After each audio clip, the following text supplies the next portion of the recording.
As we drive over the beautiful highways of Normandy and enjoy its peaceful scenery, we must also remember its past, which for centuries was the scene of many battles, such as the 100-Year War, La Guerre de Cent Ans, as it was called. Then once again, in 1944, in our modern times, it became one of the biggest battlefields of World War II, as the Allies had chosen some of its beaches in perfectly kept secrecy for what became known as the D-Day invasion on June 6. And now we are going to visit a few of these very special places. First, we get to Arromanches, where the Mulberry Artificial Harbor was erected. It was so vital to the Allies for bringing in the supplies that it was used for the next 6 months.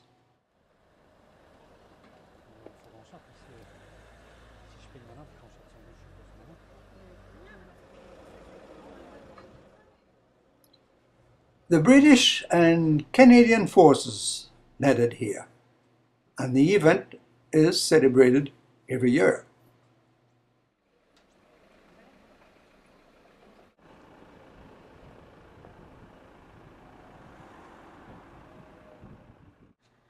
It is so nice and pleasant here now that it is difficult to imagine what took place so many years ago. It was called Operation Overlord.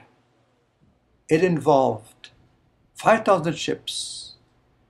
The landing took place over roughly 40 to 50 miles of beaches, and by the end of the day, close to 150,000 men had landed here in Normandy.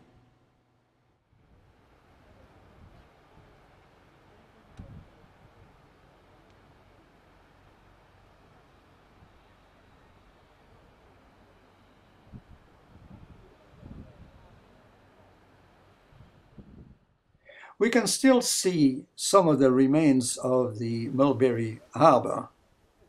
Of course, with time, they are deteriorating, but efforts are being made to protect them and save them for future generations to see. We will now drive up the coast to Colville and its beach, which was codenamed Omaha Beach. Battles were raging all over this area. At the time, I was only 15 years old and lived about 250 miles south of here by another heavily fortified part of the Atlantic Wall. And so I had several chances of seeing bunkers such as this. And now here I am, 81 years old, having served in Korea during 52-53, during the war, and consequently feeling very receptive to what took place on these grounds 66 years ago. If we can imagine, if only for a few moments, what it must have been like to come off a landing barge, getting all wet, and having to move forward under enemy fire.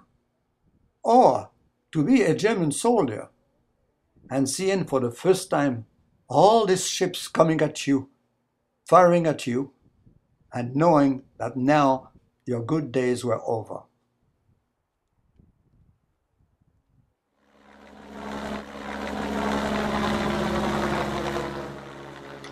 And here we are, just in time to be photographed from the air.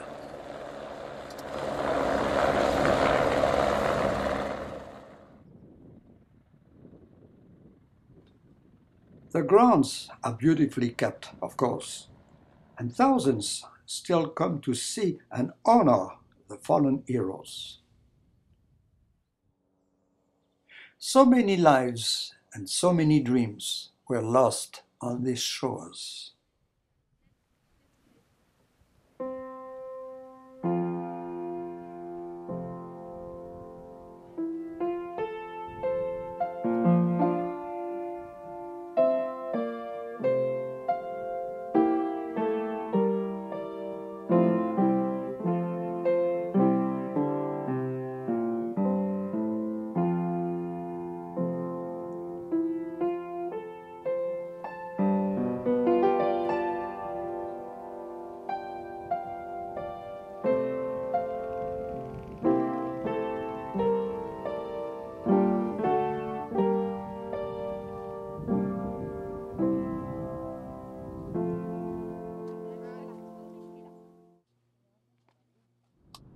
We are now driving to Pointe du Hoc, a place which has been well documented, particularly in the movie The Longest Day, and that we have seen at the various ceremonies that have taken place.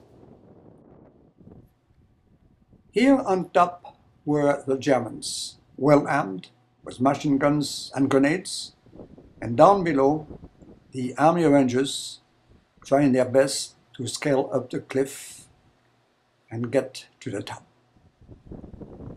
What an incredible amount of courage and determination it took. During 4 years, the Germans had prepared for the eventual invasion. And as you can see, they had built these bunkers to last and take a lot of bombing. But yet, as we can see, they may have underestimated the amount of shelling, the amount of force that these bunkers would have to withstand.